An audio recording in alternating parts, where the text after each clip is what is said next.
Então, irmãos, esse texto, se eu pudesse, dar um tema para essa mensagem, baseado nesse texto aqui, seria atitudes que agradam a Deus e as suas consequências. Então, vamos raciocinar com esse tema: atitudes que agradam a Deus e as suas consequências. E é exatamente isso que a gente consegue, quando a gente lê aqui Isaías 58, a gente consegue extrair desse texto, a gente consegue perceber algumas atitudes aqui que nós, como servos de Deus, precisamos ter se nós queremos agradar a Deus. Eu creio que esse é o desejo de todos nós, não é verdade? O desejo de todo cristão, de todo seguidor do Senhor Jesus Cristo, todos nós que tememos, que conhecemos ao nosso Deus, é nós agradarmos a Ele. Nós queremos ser aprovados por Deus. Quem aqui não quer agradar a Deus? Todos queremos, todos que servimos ao Senhor temos esse anseio no nosso coração. E aí esse texto ele vai mostrar algumas atitudes, alguns ensinamentos para as nossas vidas que nos trazem atitudes práticas, nos trazem verdades práticas que, se nós praticarmos, nós estaremos de fato agradando ao Senhor. E aí, falando um pouco do contexto aqui de Isaías 58, particularmente esses versículos iniciais, a gente está vendo aqui o próprio Deus usando o seu profeta ali para exortar o seu povo. Então Deus ele está exortando ao povo de Israel nesse momento aqui específico. E o principal motivo dessa exortação é que esse povo ele estava tendo ali uma vida de aparência diante de Deus. E aí a primeira coisa que a gente aprende aqui, quando a gente traz para as nossas vidas, é que nós não podemos ter uma vida de aparência com o Senhor. Deus ele não permite que nós tenhamos uma vida aparente diante dele. Deus ele espera que nós tenhamos uma vida autêntica. Nós, como servos de Deus, precisamos ter uma vida autêntica diante do Senhor. E esse povo, eles tinham ali, fingiam algumas coisas que aparentemente eles estavam buscando a Deus, estavam ali preocupados com as coisas de Deus, preocupados em agradar o coração de Deus, mas a própria palavra diz em outro momento que não é possível enganar a Deus. Não tem como a gente fingir alguma coisa, fingirmos ser alguém, e conseguir assim enganar o nosso Deus. Nós podemos enganar outras pessoas. A gente pode enganar outras pessoas ali, fingir que temos determinadas atitudes, que temos determinados comportamentos, e outras pessoas olhem para nós e caramba, ele realmente é assim, Uma pessoa, paciente, uma pessoa calma, uma pessoa amorosa. Não é verdade? A gente pode até, de certa forma, tentar construir uma identidade que engane o nosso próximo, o nosso irmão, uma pessoa que não convive ali com a gente no dia a dia. É difícil enganar o cônjuge, na relação conjugal é mais difícil, porque você está ali dentro do mesmo lar, mas ainda assim você consegue enganar, se você quiser ali, o seu cônjuge em algumas coisas, ou pessoas próximas a você, na sua família e tal. Mas a Deus não tem como, porque a palavra de Deus nos ensina que o Senhor vê todas as coisas, O Senhor conhece a nossa entrada, a nossa saída. Deus é algo assim que, lógico, foge do nosso entendimento humano, mas o nosso Deus, ele consegue controlar mais de 7 bilhões de pessoas, irmãos, que existem no mundo. E não somente um controle superficial, porque até um controle superficial, humanamente falando, a gente até conseguiria com a tecnologia, A gente pode colocar câmera, de repente, aí você consegue com a câmera monitorar a vida de todo mundo aqui, por exemplo. Vamos supor que a gente conseguisse colocar câmeras no mundo inteiro, tivesse uma central lá e várias pessoas controlando os movimentos, as ações. Então, uma tecnologia que você poderia ver os movimentos, ter um controle.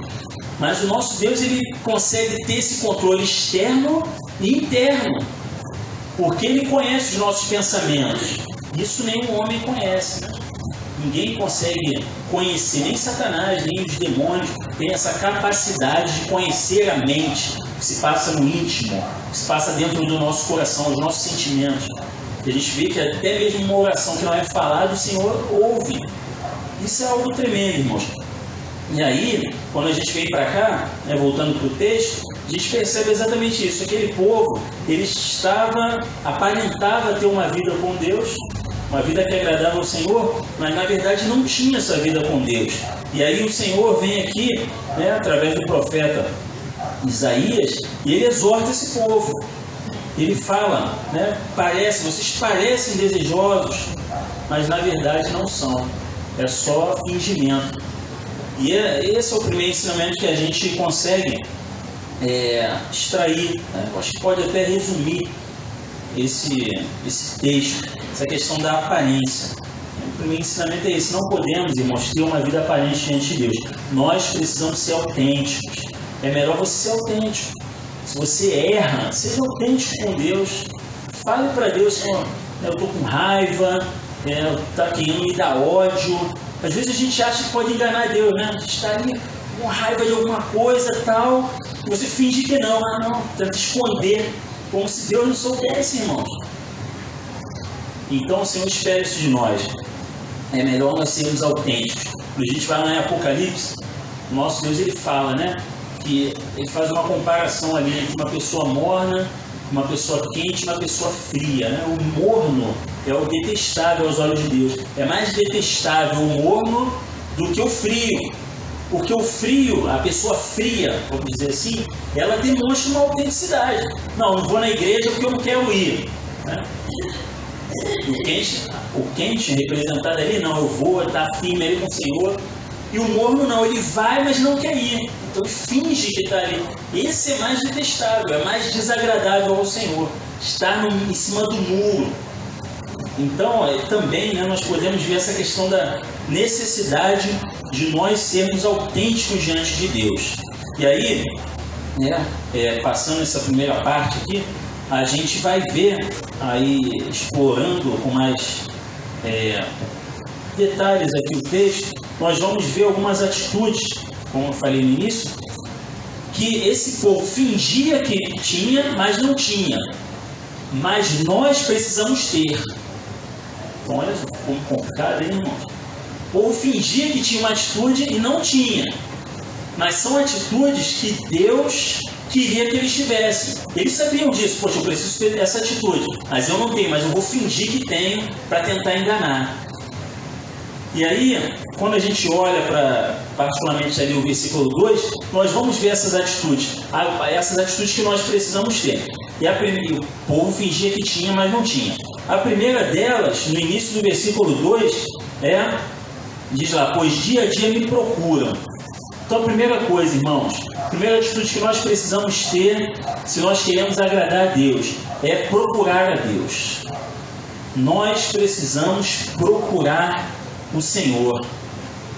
As coisas de Deus são como se fossem um tesouro muito precioso. São um tesouro muito precioso, né?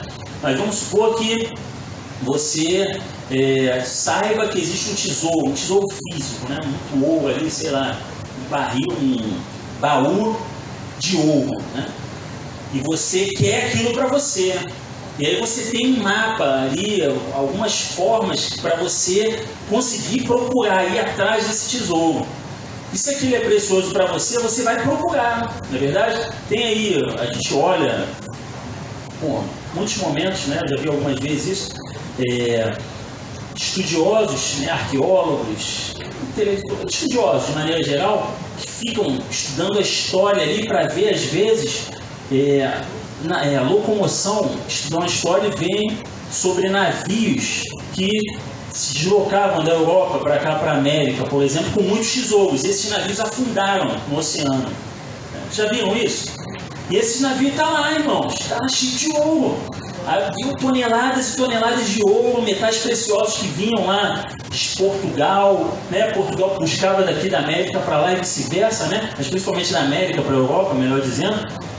para a Inglaterra, e muitos desses navios naquela época, por causa da falta de tecnologia, né, as características ali dos navios, das embarcações que eram muito precárias, não se tinha um sistema de orientação adequado, e esses navios afundaram.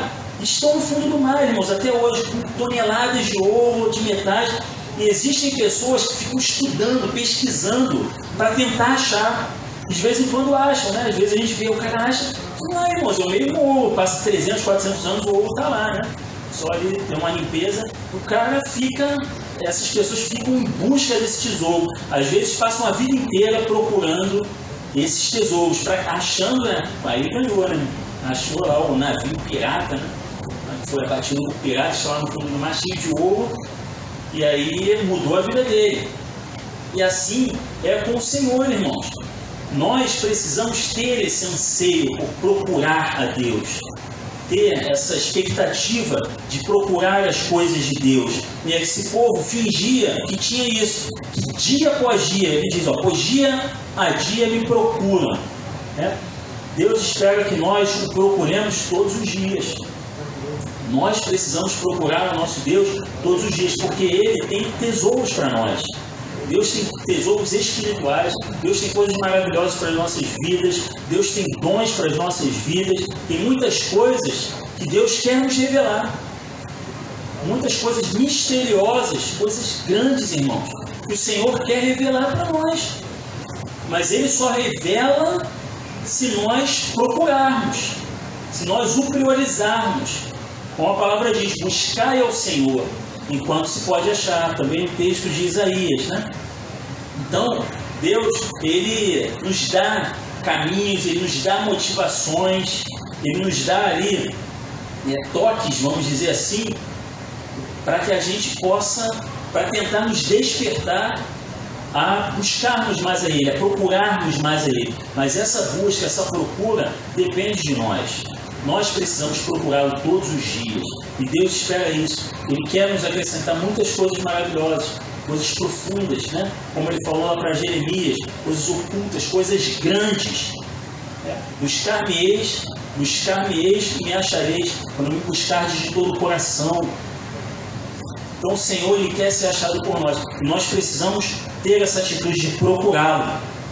E aí, na sequência, na outra atitude que nós devemos ter, na continuação do versículo, parecem desejosos de conhecer os meus caminhos. É uma outra coisa. Deus, irmãos, Ele quer que nós tenhamos o desejo de conhecer os seus caminhos. Amém, queridos? Conhecer os seus caminhos. E aí é um outro texto que eu estava lendo hoje também, Isaías, que fala, assim como os céus são mais altos que a terra, assim os meus caminhos são mais altos que os seus caminhos. Então, irmãos, eu fiquei pensando, né, refletindo, meditando nesse texto, que são caminhos, né, os nossos caminhos. Deus faz essa comparação, céu e terra, caminhos de Deus e caminhos do homem. Eu fiquei pensando nisso, né, esses caminhos, literalmente, quando a gente pensa em caminhos aqui humanos, escolhas, benefícios que a gente tenha, nossos propósitos, nossos objetivos humanos, que são sinônimos desses caminhos, nossos projetos. Nós temos os nossos caminhos aqui, mas os nossos caminhos, eles são limitados, eles são mais baixos do que os caminhos de Deus.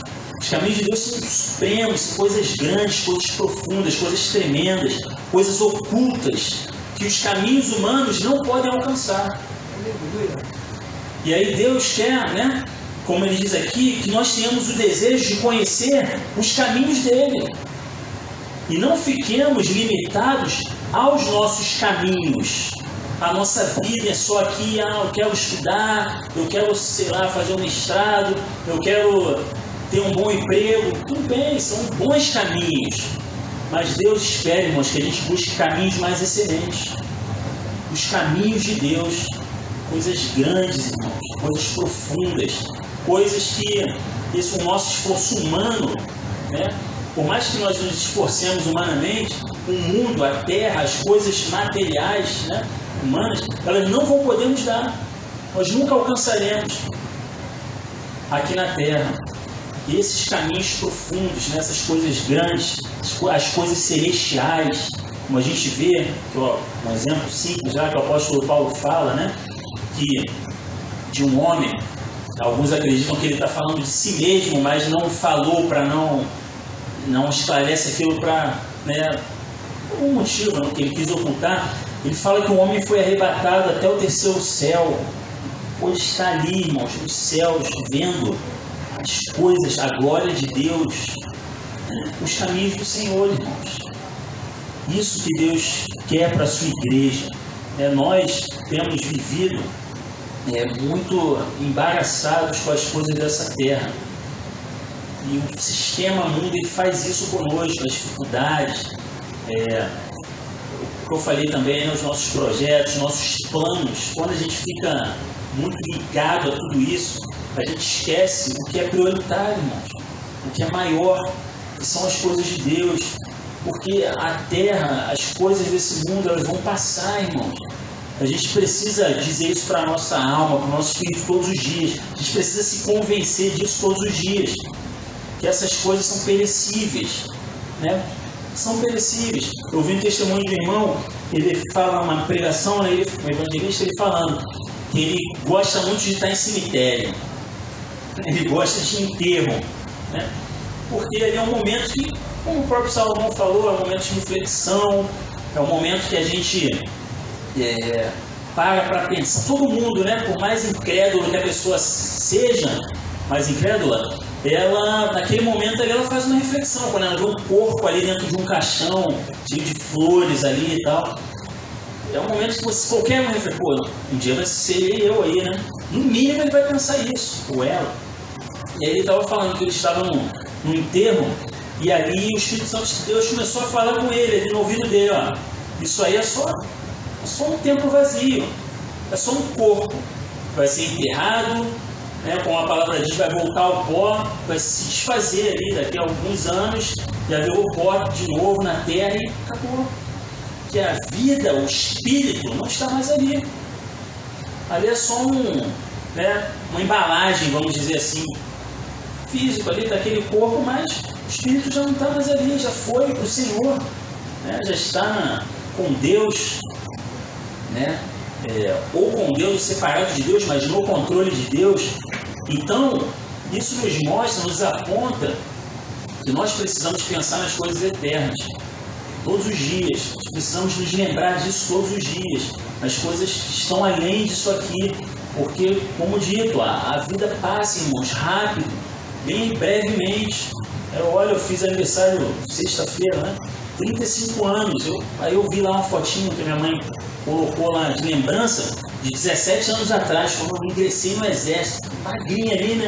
Aquela fotinho lá, aquela cara de assustado, lá na SpaceX. Caramba, 17 anos, irmão, já se passaram ali, né?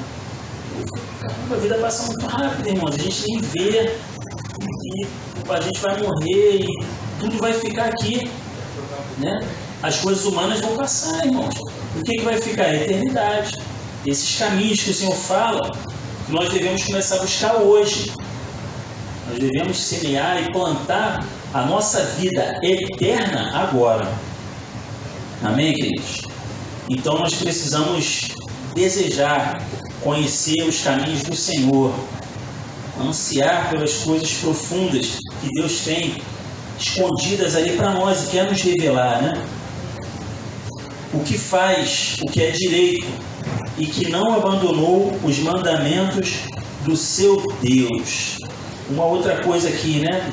A atitude que nós precisamos ter para agradar a Deus. Fazer o que é direito. Fazer o que é direito aos olhos de Deus. E aí, irmãos, é uma coisa que também ela é muito característica de nós, né? De nós todos como igreja. Irmãos, nós hoje somos muito flexíveis com o pecado. Nós somos muito flexíveis com o pecado. Nós nunca queremos contrariar. Não é verdade? Então, às vezes, a gente ouve determinada situação, ao invés de a gente confrontar aquilo, porque sabemos que aquilo é errado, a gente prefere simplesmente, para não ter briga, eu não vou falar nada, vou ficar na minha, só vou orar. A gente não confronta. E aí o Senhor fala aqui que a gente precisa ter uma atitude de fazer o que é certo. E quando a gente faz o que é certo, né, a gente procura, se esforça para fazer o que é certo, a gente gera um desgaste, irmãos. Sempre. Não tem jeito. Se está todo mundo fazendo o errado, você quer fazer o certo ali, você se coloca na posição, não, vou fazer o certo porque eu sou cristão, você vai ser envergonhado, você vai ser colocado de lado, você vai pagar um preço por isso. Mas Deus honra quem paga o preço, irmãos. Nós temos que ter isso no meu coração. E essa semana, né, eu fico surpreso, assim, como Deus é, irmãos, como o Senhor, Ele é maravilhoso, irmãos. Deus é tão tremendo, Ele quer, Ele responde quando a gente tem essa atitude, né, diante dEle. E aí, às vezes, eu aprendo coisas com a minha filha. Eu tenho 18 anos de evangelho, 17 anos de evangelho, e às vezes eu aprendo coisas, Deus fala para a Micaela, assim, coisas, irmãos, tremendas. E aí uma experiência, né, que se encaixa aqui nesse ponto, é que a Micaela, ela deu um testemunho esses dias, né, acordou lá, e acordou de manhã, né, na verdade, ela me chamou a Aline, né, ela dorme no mesmo quarto da gente, a cama do lado da nossa. O quarto dela fica lá, né, só para brincar. E aí ela faz balé, e no balé as crianças escolhem sempre a música da Frozen, essas músicas que quando a gente olha a letra a gente vê que é inspiração satânica, né, irmãos? Infelizmente. O mundo não tem jeito. E a Micaela sempre se nega a dançar. Quando é uma música assim que ela vê que tem alguma coisa que desagrada a Deus, ela fala para a professora, não vou dançar, professora. E fica aquela crise, irmãos, porque é aquela... Caramba, que o balé, todas as crianças pedem, aí ela fica de lado, excluída ali. Não, essa eu não vou dançar. E quando ela pode escolher, ela escolhe uma música, né? Que a gente já ensinou para ela que não tem nada demais. E aí, irmãos, ela fica nessa situação, paga esse preço, vamos dizer assim, né? Lá no balé, porque a gente até pensou, pô, o que a gente vai fazer? Vamos tirar ela do balé, e ela por iniciativa própria, ela, não vou dançar. Festa junina, eu não vou dançar. E às vezes tentam forçar ela a dançar, ela, papai, tenta me forçar a dançar lá, não sei o quê. A gente tem que ficar naquele jogo de cintura ali, né? E aí, irmãos, ela, esses dias, lá em casa, Deus deu uma visão para ela. Ela, pai, eu tive uma visão. Eu vi assim a cortina, a persiana, se enrolou nas mãos de um homem que era Jesus. Jesus enrolou a persiana, não, estava uma persiana, aí ela, eu vi Jesus. Visão, irmãos. E nessa visão, na persiana ali, as crianças do balé estavam dançando. Aí elas se enrolavam, vinham até a mão de Jesus, viravam um livro e Jesus falava para mim, eu não me agrado do que elas fazem, mas eu me agrado do que você faz. E eu quero que você me busque mais. Isso, irmãos. Oh, caramba, cara. Filha, é mesmo? Ela é, pai. Eu tive uma visão. Deus me deu a visão, olhando para a cortina, ela se enrolou. Aí Jesus falou comigo. Eu estou feliz com o que você tem feito. Porque você não está dançando lá. Eu não me agrado do que as outras crianças fazem, mas eu me agrado do que você faz. Continue me buscando. Olha só, irmãos. As palavras até que, né, para uma criança de 6 anos, eu fiquei assim, caramba, pensando com Deus. Jesus, irmãos, falando com uma criança. E às vezes a gente está velho e a gente não consegue ouvir a voz de Deus. Né? Por quê? Porque muitas vezes, irmãos, a gente não quer contrariar. A gente não quer tomar uma posição que às vezes uma criança de 6 anos toma. E aí a gente olha também para a palavra de Deus, né? A gente vê lá Samuel, Eli com 98 anos, já não ouvia mais a Deus. Que estava ali, né, sendo conivente com o pecado, que seus filhos estavam ali pecando, fazendo as coisas erradas diante de Deus, e Deus exortando, e Elias passava a mão na cabeça. E Samuel ali, ó, pequenininho, uma criança, buscando ao Senhor, se consagrando ao Senhor, e Deus vai lá, e ao invés de falar com o sumo sacerdote ali, 100 anos, quase 100 anos, né? Todo aquele conhecimento bíblico, aquele conhecimento de Deus, mas já fora da vontade de Deus. Deus vai lá e escolhe falar com uma criança, irmãos. Chama Samuel e fala com Samuel. E levanta Samuel. Então olha que coisa profunda, né, irmãos? E eu fiquei meditando sobre isso, né? E outras coisas, irmãos, que eu vejo assim, graças a Deus, o Senhor fala com ela assim, tremendo. Poxa, pai, eu vi, aí ela faz desenho, ó, o sonho que eu tive. Aí Jesus levando a gente estava pregando, eu, você e o papai e a mamãe, a gente estava pregando o evangelho e Jesus vinha do céu, tirava a gente ia voando para o céu. Irmãos, olha só, uma criança, irmãos, 5, 6 anos. E nisso a gente vê, irmãos, o quanto Deus, Ele quer se revelar, irmãos, para nós. Né? E como nós louvamos aqui, para isso, nós precisamos ter um coração de criança. Nós precisamos nos sujeitar ao nosso Deus, irmãos. Nós precisamos ter essas atitudes na direção do Senhor. Porque senão a gente vai ficar aí, ó, com 20, 30 anos de evangelho, muitas vezes olhando uma criança tendo experiência com Deus, e a gente não tem experiência com Deus. Né? Velho, 30 anos na igreja, e Deus não fala. Não tem visão, não tem sonho, não ouve a voz de Deus, não conhece o profundo de Deus. Por quê? Porque não tomamos as atitudes que Deus quer que nós tomemos, né? Para que a gente possa receber o profundo de Deus. E uma dessas atitudes é isso: procurar a Deus, desejar conhecê-lo, fazer o que é reto aos olhos dele. Não é fácil, irmãos. Não é fácil. A gente vai se envolvendo com tantas coisas na nossa vida, né? A gente vai ficando... Essa música fala muito isso, né? Essa canção aí, né? Você começa a crescer realmente, né? E você vai esquecendo, vai deixando de simplesmente crer, né? Quando a gente... A mamãe até falou da irmã Lúcia, quando a gente é novo convertido, irmãos, a gente não tem medo de nada. Não está nem aí, irmão. Eu lembro até que a minha conversão ela se deu exatamente quando eu entrei no exército. Irmãos, quando eu era novo convertido lá, eu tinha 18 anos, eu afrontava todo mundo, capitão, tenente, eu queria nem saber, irmão.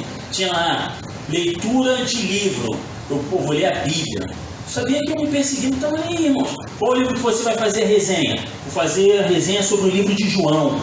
Pegava lá um livro da Bíblia, fazia a resenha, apresentava para todo mundo.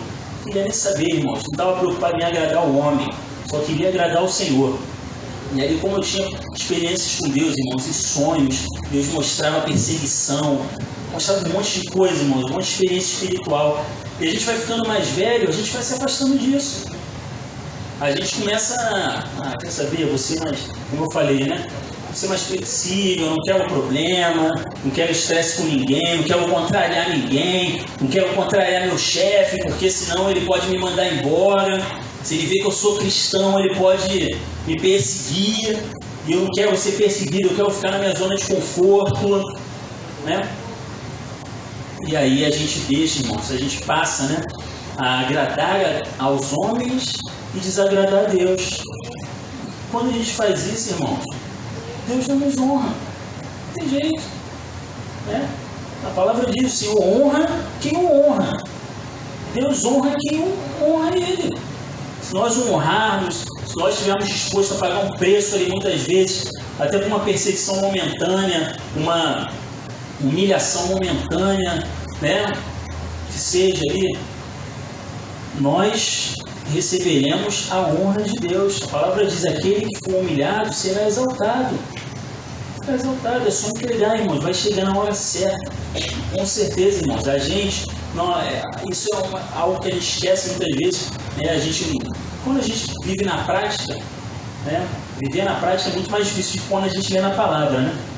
Mas a palavra de Deus, ela nos diz: a gente não deve se vingar, a gente deve entregar a nossa vingança nas mãos do Senhor, deixar Ele se vingar. Eu até esse ano tive uma experiência disso com o meu trabalho, lá com o meu comandante, porque eu me machuquei, né? Machuquei minha perna, eu fui falar com ele: se você ficar aí nessa situação de machucado, sabe como é que é quando você está baixado ali? Se ficar aí nessa condição, eu vou te prejudicar, hein? Não sei o que. Vou prejudicar, você vai ser transferido, eu vou entrar no circuito aí para te atrapalhar, não sei o que. Eu sou ouvindo, irmãos. Está na mão do Senhor, né? Tá perseguindo, está na mão de Deus. Só em oração, irmãos. Aí o que aconteceu com ele? Ele se machucou, irmãos. Está machucado lá. Se machucou, não está mais conseguindo correr. O cara é corredor, não sei o que, está lá abaixado. Aí o Senhor trouxe a minha memória: está vendo? Não é assim, isso é a mão de Deus. Aí ele se machucou, foi para o hospital. Quando chegou no hospital, isso chegou até mim depois, né? Aí uma sargento lá do hospital falou assim para ele: comandante, está vendo? Né? Quando o senhor vê alguém machucado, o senhor tem que ver que o comandante se machuca também. É mesmo, né? Não sei o quê. Então, irmãos, o Senhor é o justo juiz, meu irmão. O Senhor é o justo juiz. Se fizerem uma justiça com você, Deus vai trazer a justiça, irmãos. Pode ter certeza. Entrega o Senhor, Senhor, está em tuas mãos. O Senhor viu. Na hora certa, o Senhor vai fazer e vai te mostrar. Ó. Tá vendo? Vai trazer a sua memória. Ó. Tá vendo? Amém? Igreja do Senhor, irmãos, você, né, e eu somos a menina dos olhos de Deus. Amém, irmãos? Se tem alguém que é cuidado, é você. Se tem alguém que está protegido e guardado, é a igreja de Cristo, irmãos. O Senhor cuida, Ele zela pela nossa vida 24 horas por dia.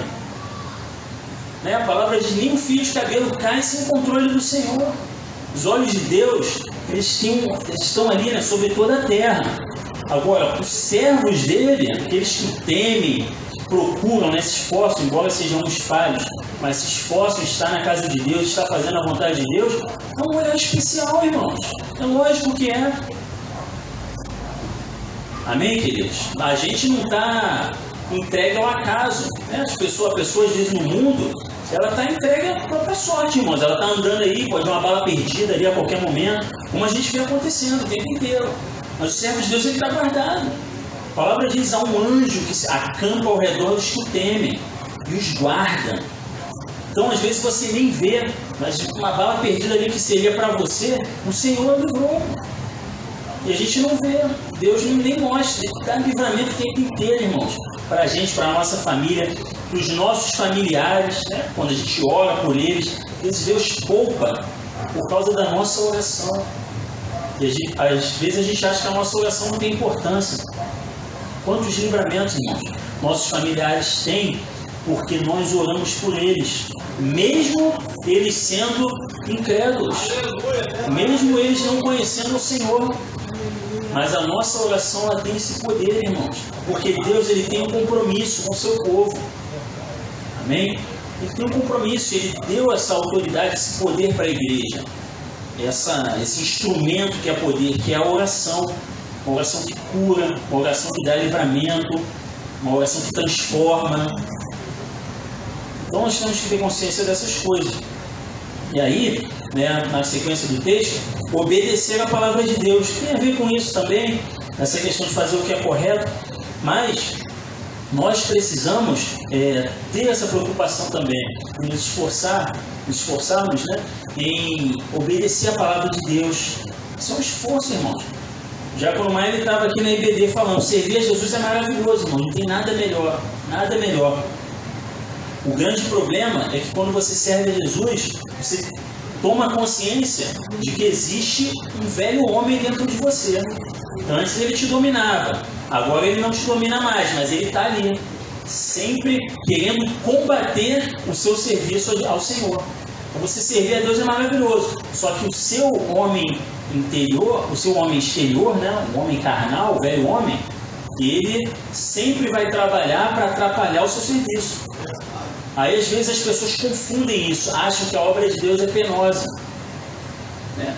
E isso contraria a palavra de Deus, né? No sentido de que o Senhor Jesus falou que Ele nos dá um fardo leve, um jugo suave. Então servir a Deus é maravilhoso. Só que para servir a Deus, você vai ter que negar a si mesmo, negar o velho homem, negar os seus desejos, negar as suas vontades. E isso é pesado, irmãos. Isso não é fácil. Tome, aquele que quiser vir após mim, dia após dia, negue-se a si mesmo, tome a sua cruz e siga-me. Olha só, irmãos, negar-se a si mesmo, tomar a cruz e seguir, e caminhar. Isso representa a dificuldade, que é nós abrirmos mão do nosso eu, nós conseguimos anular o nosso eu para agradar ao Senhor. Isso é pesaroso. Irmãos, é uma luta. E é uma luta que a gente só vence se nós... É uma guerra, na verdade, né? Que nós só vencemos se nós usarmos os instrumentos que Deus dá. Não tem jeito, irmão. Às vezes a gente quer fazer a obra de Deus de qualquer forma. sem usar as armas espirituais. Se nós entrarmos, né, nessa condição de tentar fazer a obra de Deus sem as armas que o Senhor nos dá, né, as armas espirituais, nós seremos derrotados. Com certeza, irmãos. Se você quiser vencer sem ler a Bíblia, sem oração, né, sem jejum, sem separar tempo para Deus, sem a obediência à palavra, que é muitas vezes se abster daquilo que é errado, se afastar, tomar determinados prejuízos, de certa forma ali, né, para poder agradar o coração de Deus, nós perderemos, irmãos, com certeza. Não tem jeito. É lá Efésios 6, a armadura de Deus, os instrumentos, as armas espirituais para nós lutarmos, para nós vencermos. Você fala, em Cristo eu sou mais que vencedor. Desde que você use as armas que o Senhor te dá. Isso é tão simples de entender, né? Mas tão difícil de praticar. Não é verdade? Todo mundo sabe disso, irmãos. Eu sei disso, mas todo dia é uma luta para colocar isso em prática. Irmãos, para qualquer um de nós. Tem a canção que fala aí, ninguém é super-homem, né? Deus não te fez de aço. Verdade, nós somos vasos de barro que recebem tesouros preciosos da parte de Deus. Vasos de barro, sensível, fraco. E a gente precisa se fortalecer no Senhor. Nós precisamos nos tomar posse, como dizem aí, tomar posse das armas que o Senhor nos dá. É o escudo da fé. Fé, irmão, sem fé é impossível agradar a Deus. Quantas pessoas, irmão, são atingidas por Satanás porque não creem verdadeiramente no poder de Deus? Creem, irmãos.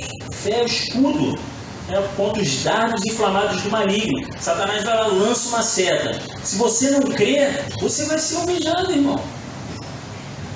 Se você não está com a sua fé firme no Senhor, você vai ser atingido. A couraça da justiça, da verdade, né? A couraça da justiça se tornou a verdade. Então são instrumentos, as armas que o Senhor nos dá para a gente se fortalecer nele. Então, obediência à palavra. E aí, finalmente, aqui no versículo 2 ainda, pedem-me decisões justas e parecem desejosos de que Deus se aproxime deles. Outra coisa, irmãos, nós precisamos ter o desejo no nosso coração de que Deus esteja próximo de nós. Nós precisamos ter isso latente, ardente no nosso coração. Deus espera isso, irmão. Às vezes a gente deseja tanta coisa, irmão. A gente deseja o nosso carro. Eu fico lá, às vezes eu falo com a Aline, eu passo, vejo aquele carro Jeep, 115 mil reais, irmãos. Caramba, meu Deus, será que um dia eu chego lá, né? 115 mil um carro, como eu queria ter um carro desse? Hoje eu estava falando com a Aline isso. Difícil, né, irmãos? Só a misericórdia. Mas para o Senhor, né? Não é possível, irmãos. Não é possível ao que crer. Amém? Fico pensando assim, poxa, eu queria um dia, né? Quando me aposentar ali, ter uma boa casa.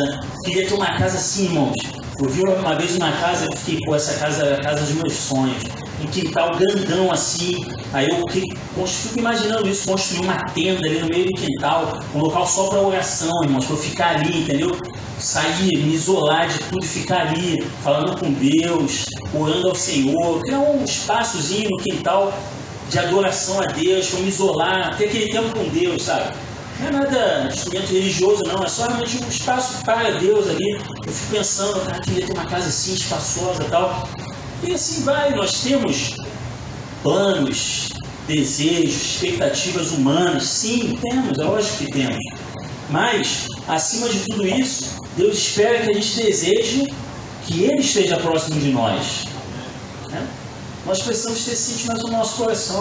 Senhor, eu quero o Senhor perto de mim. Ainda que o Senhor não me dê o Jeep que eu quero, ainda que o Senhor não me dê a casa, ainda que o Senhor não me dê, sei lá, não sei, né?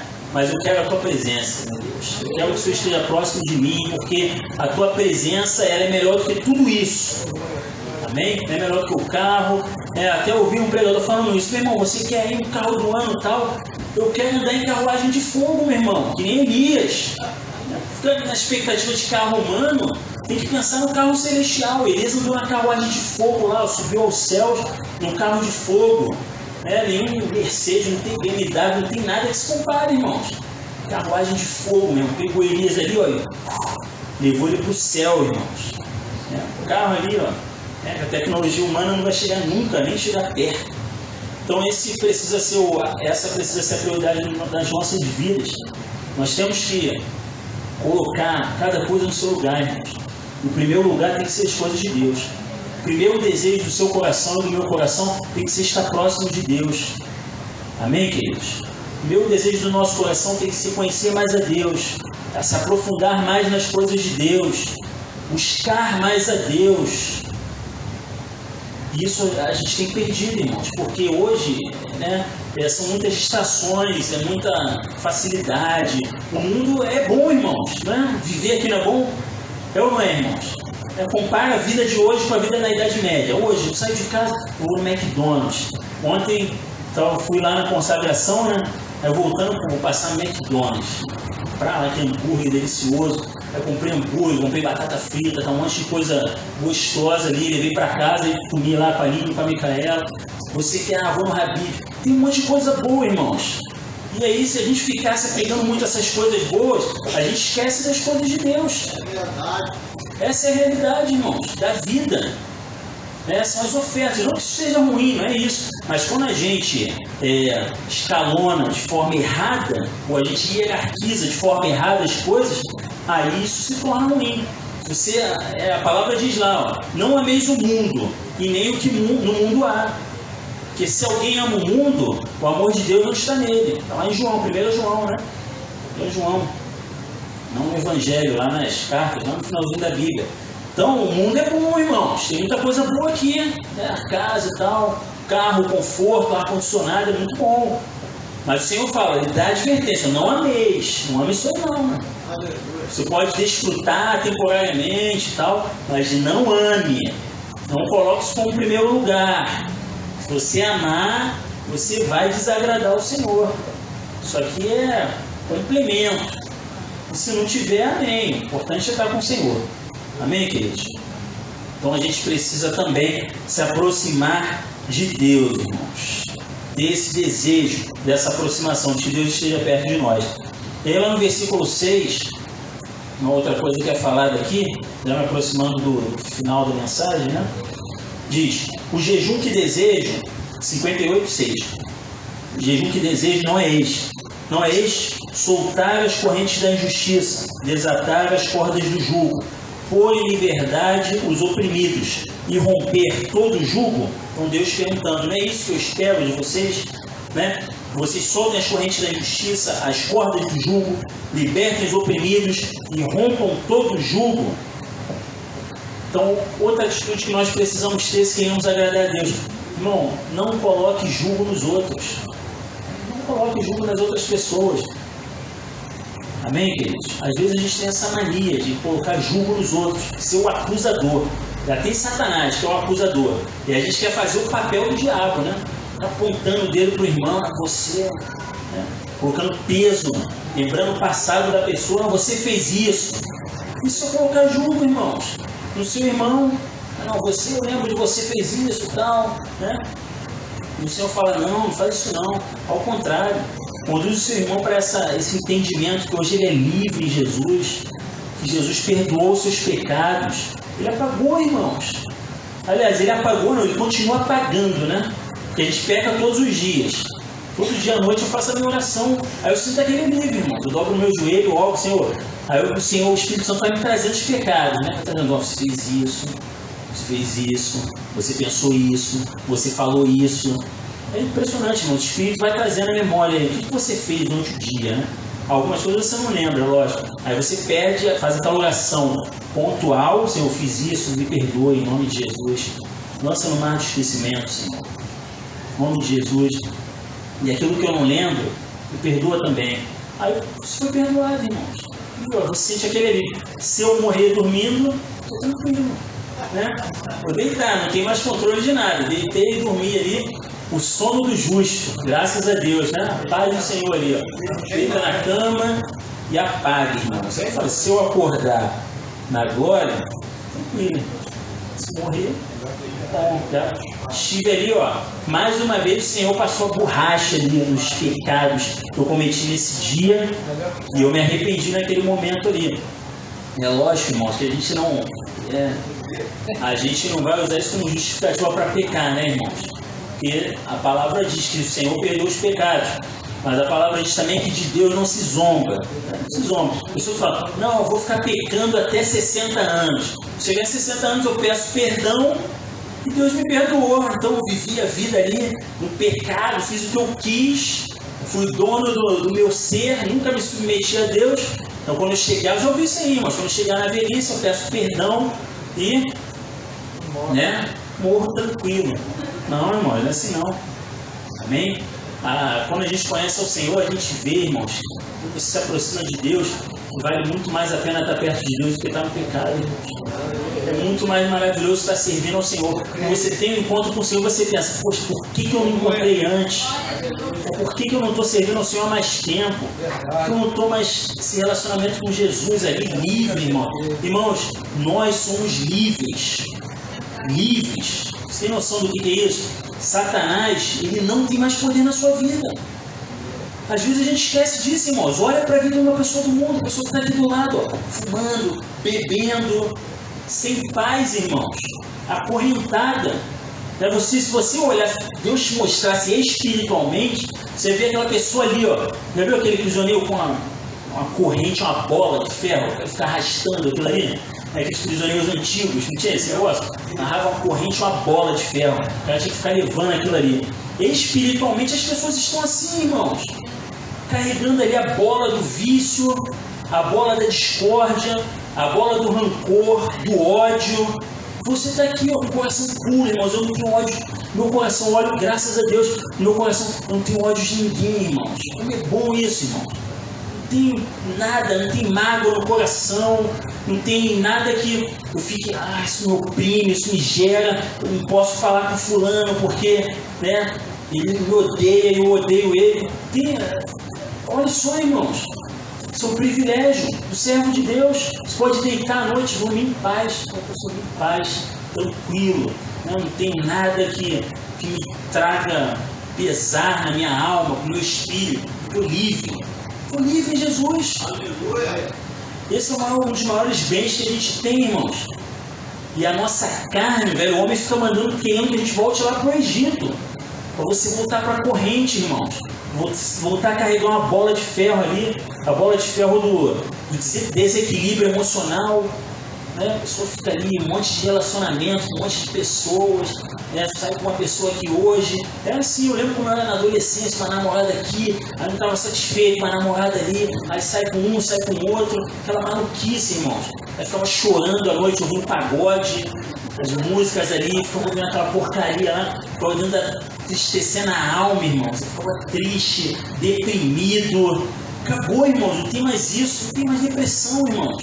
Graças a Deus, está ouvindo louvores, adorando ao Senhor, buscando a Deus, com alegria. O Espírito Santo te toma, te enche de alegria. Você, glória a Deus, louvado seja o nome do Senhor. Como isso é maravilhoso, irmãos. Eu olho da janela, vejo lá a festinha lá, o pessoal bebendo, vendo aquelas porcarias. Glória a Deus que o Senhor me libertou disso. Que Deus tenha misericórdia e liberte essas vidas também. Aí começa ali a bebida, pagode, aí no final da festa, a gritaria, começa a briga, aí começa a discórdia. Irmãos, quantas vezes eu vi isso na minha família, irmãos? Minha avó lá, minha mãe, na época, bebendo e tal, sempre terminava com guerra, irmãos, toda vez. Aí brigava, minha tia brigava com a minha avó, aí entrava em colapso lá, a guerra acabava, irmãos. Acabava a paz, a falsa paz, né? E o Satanás, ele tá aí, irmãos. Eu acho que ele é bonzinho, ele dá aquela alegria momentânea, aí depois ele vem com tudo para oprimir, irmãos. É isso que ele faz, ele tem liberdade ali naquele ambiente, aí sai a morte, aí sai o rancor, o ódio, aí um para de falar com o outro, aí fica pai e filho sem se falar por anos, por causa desses momentos, por causa da bebida, ali daquela pecado de maneira geral. E você foi liberto disso, meu irmão. Eu fui liberto disso. Você quer voltar para lá? Quer voltar para o cativeiro? Eu não quero voltar para o cativeiro, irmão. Deus me livre, Deus nos livre de voltar para essa maldição, voltar para o Egito. para as mãos de Faraó, perder a liberdade, irmãos. Sansão é o maior exemplo, um dos maiores exemplos. Tinha ali, ó, servindo ao Senhor, na presença de Deus, irmãos. Ia lá, uma vez matou 1000 homens, 1000 filisteus. Tranquilo, irmãos. Os filisteus tentavam pegar ele ali, ia lá, vencia, derrotava. Aí o que ele fez? Voltou para o Egito. Lá os pais orientaram, não se envolve com a mulher. Tem um monte de mulher aqui, né, do nosso povo. Escolhe uma mulher aqui, não tem uma mulher bonita aqui que você goste, não, cara. Aí ele foi aqui, não, sou cara. Vou escolher uma mulher lá dos filisteus, né? Filisteia, né? Não sei nem se esse é o termo exato. Filisteia, seja. Escolheu Dalila, irmãos. Casar com uma mulher do povo inimigo. E não só isso, né? Resumindo, foi quebrando várias etapas ali da aliança que ele tinha com Deus. E aí você vê o fim de Sansão, irmãos. O que aconteceu com Sansão? Cortaram o cabelo dele lá, né? Porque ele abriu, ele se afastou do Senhor, o Espírito de Deus se retirou. Aí pegaram ele, acorrentaram Sansão, vazaram os olhos dele, irmãos. Furaram os olhos dele, ficou ali, ó, cego. Aí passou a ser, ficava rodando lá, roda de moinho, um espetáculo para os filisteus, aí todo mundo rindo dele, o palhaço, né? Debochando. Um homem que estava na presença de Deus, irmãos. Ninguém conseguia vencer. Passou a ser espetáculo para o diabo, para os filhos do diabo. Ficou lá cego, estava empurrando o moinho, todo mundo rindo dele com correntes ali, né, com a vida destruída. Acabou, irmãos. Imagina o que é você ter os seus olhos vazados. Não tinha anestesia não, tá, irmãos? Hoje em dia ainda tem anestesia para fazer um negócio. O cara pegou um ferro assim, ó, dentro do olho, no outro, Servo de Deus, irmãos. Será que era isso que Deus tinha para a vida dele? É o plano de Deus para a vida dele? Não, irmãos. Mas ele quis voltar para o Egito. No final, Deus é tão misericordioso, né? Que no final ele ainda clama ao Senhor. Eu passei, olhei ali, né? Tem um grande banquete lá dos filisteus. Mais de 3.000 filisteus reunidos. E aí ele está lá rodando um moinho, sendo espetáculo para todo mundo. E ele clama ao Senhor: Senhor, me dá mais uma vez a força que o Senhor já me deu um dia. E clama ao Senhor, busca ao Senhor pela última vez e devolve aquela força. E o Senhor ouve a oração. E aí ele pede lá para uma pessoa levar ele até as colunas centrais daquele templo filisteu. O cara leva ele lá e empurra aquilo. O teto do templo cai e mata todo mundo, inclusive ele. E aqueles que estavam debochando dele ali morreram naquela ocasião. E ele também. E olha como é que Deus é, né? E a palavra diz, se a gente olhar lá no livro de Juízes, a palavra vai falar: e no final da vida, Sansão matou mais filisteus do que ao longo de toda a sua vida. Naquele momento, olha como é que Deus é, irmãos. Deus é misericordioso, né? Ele ainda faz o servo dele, pelo arrependimento, morrer em triunfo. Ele ainda morreu triunfando, mesmo tendo passado por tudo aquilo, por ter se afastado do Senhor. Mas ainda assim, Deus o honrou na morte. Como é que o nosso Deus é, irmãos? É lógico, como eu falei, não é o que Deus queria para ele, certamente. Então, irmãos, não volte para o Egito. Não volte para o Egito. O final de quem volta para o Egito é a desgraça, irmãos. Não ceda, nunca. Não ceda a voltar para o pagode, voltar para a bebida. Lá o mundo é mais tranquilo. Meu irmão, lá é prisão, cadeia. A pessoa começa a se envolver quando ela percebe, já era, irmão, está acorrentado de novo. E para sair, meu irmão, para voltar para a presença de Deus, quem aqui conhece pessoas que estão afastadas do Senhor, meu irmão, Satanás vem com a fúria maior. Para a pessoa voltar para a presença de Deus depois que se afasta e volta para o mundo, é uma luta, irmãos. Eu acho que é mais difícil do que para a pessoa se converter pela primeira vez. É uma luta ferrenha. Ferrenha. Pode ver, a pessoa que se afasta do Senhor, fez 15, 20 anos longe, não consegue mais voltar, porque Satanás envolve de tal forma e acorrenta de tal forma para envergonhar, a pessoa não consegue voltar, irmãos. É um alerta. A gente tem que orar todos os dias: Senhor, não permita que eu volte para o Egito, não permita que eu volte para o mundo, em nome de Jesus. Versículo 7. Então, né, o 6 fala sobre isso, a gente não oprimir o nosso próximo, não colocar jugo no nosso irmão, sobre o nosso irmão. No 7, foi falado na IBD também: sobre partilhar, ó, não é partilhar sua comida com o faminto, abrigar o pobre, vestir o nu e não recusar ajudar o próximo. Então, irmãos, aqui é uma outra atitude que agrada a Deus. Nós temos que ter um coração misericordioso, irmãos. O cristão tem que ter um coração misericordioso. A gente não pode olhar para uma outra pessoa, né, com diferença. Seja quem for, irmãos. Seja quem for. Nós temos, isso tem que ser da essência do cristão. Olhar para o próximo, ver uma pessoa, não é só a miséria financeira não, irmãos. É miséria em qualquer sentido. Nós precisamos nos compadecer, irmãos. Isso, o Espírito Santo, ele faz isso. Nós precisamos abrir o nosso coração para ele trabalhar isso nas nossas vidas. Você vê lá um vizinho seu que está em guerra, família em guerra, você orar. Nossa, eu vou fazer alguma coisa, eu vou orar, vou tentar ajudar, sei lá, né? Você vê uma pessoa que está passando necessidade, você ajudar dentro das suas possibilidades, principalmente se for irmão, dentro da igreja. Palavra orienta, a gente precisa começar pelos domésticos da fé, né? Pelos irmãos. O primeiro cuidado é aqui dentro, depois lá fora. Às vezes a pessoa vê um irmão ali passando dificuldade, o problema é dele, está no pecado, né? A primeira coisa que a gente faz, né? Julga, irmãos, julga. Está assim porque está no pecado, com certeza. Está passando dificuldade porque está no pecado. Às vezes não, irmãos. Às vezes a pessoa está passando dificuldade, qualquer um pode passar. E é lógico, você vai orar, né, pedir direção a Deus. E às vezes Deus coloca a gente em situações para nos provar, para trabalhar o nosso caráter.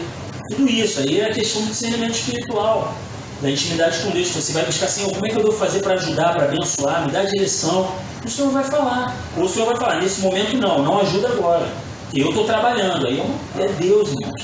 Aí o Senhor sabe o que faz, né? Aí você tem que ter essa intimidade com Deus. E aí para ter esse discernimento. Mas, de maneira geral, se você vê o seu irmão precisando de alguma coisa, você tem que ajudar.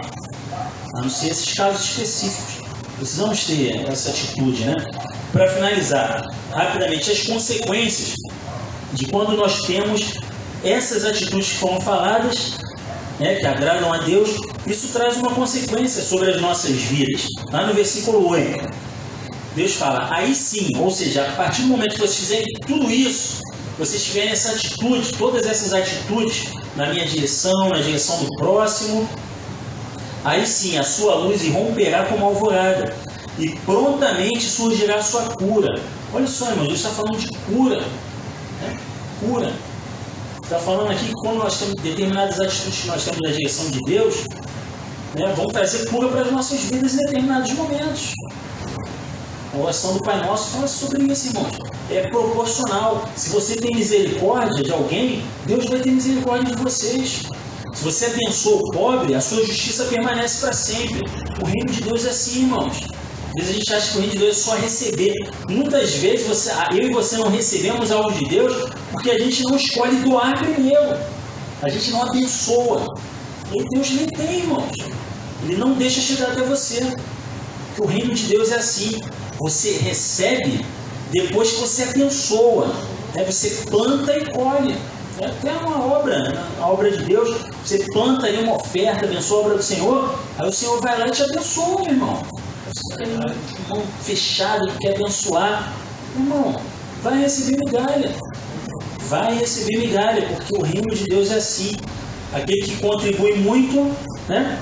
Semeia muito, muito sem falar. Está escrito, né? Está no envelope das ofertas aí. Isso para tudo. Se você planta misericórdia hoje, o Senhor vai ter misericórdia de você amanhã, meu irmão. Amém? Com certeza. 9. Outra consequência, quando temos essas atitudes diante de Deus. Ali sim, você clamará ao Senhor e Ele responderá. Você gritará por socorro e Ele dirá, aqui estou. Então, quando nós temos essas atitudes diante de Deus, nos momentos de aflição, nós recebemos o socorro de Deus. O socorro do Senhor. Ele garante isso. Ele vem ao nosso encontro. Porque você hoje está aliviando quem está aflito. Aí amanhã, quando você estiver aflito, e ninguém for te aliviar, o Senhor vai te aliviar.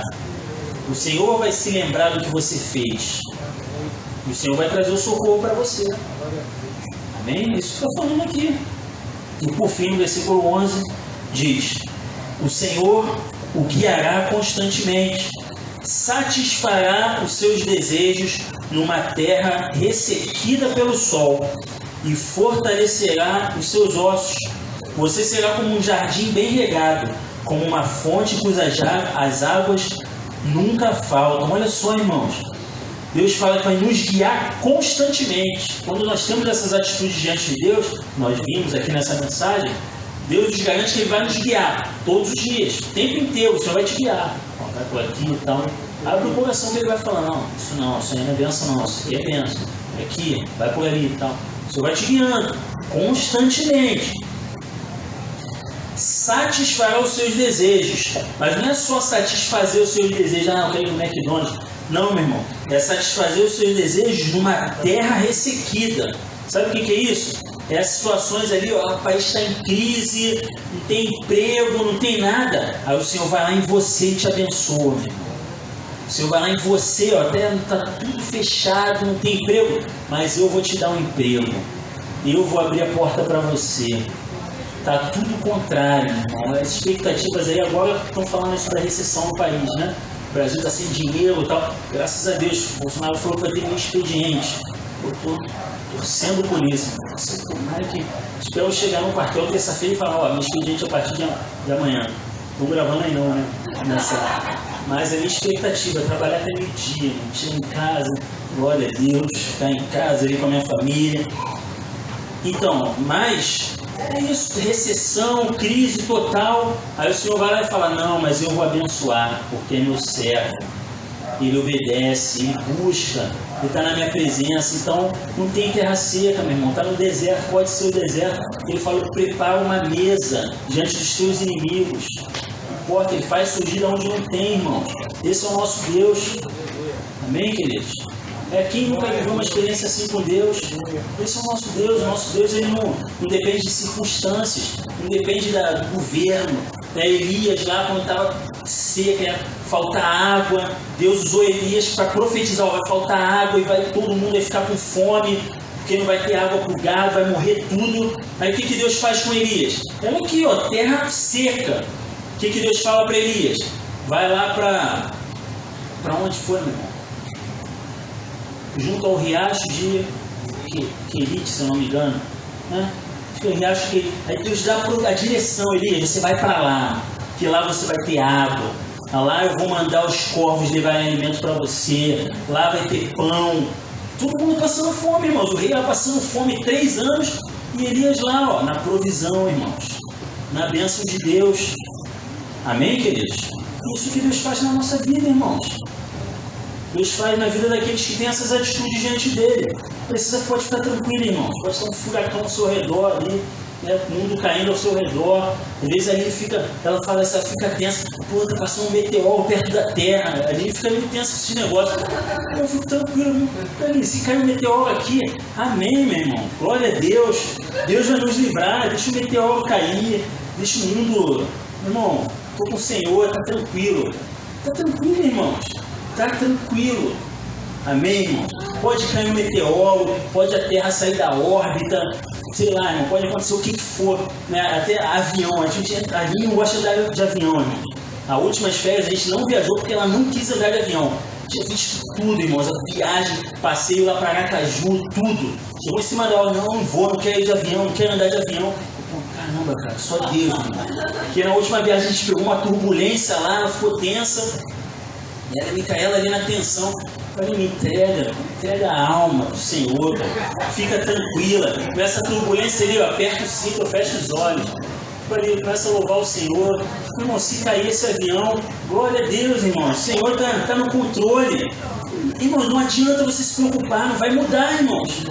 Se o avião for cair, não vai ser a sua preocupação que vai impedir ele de cair.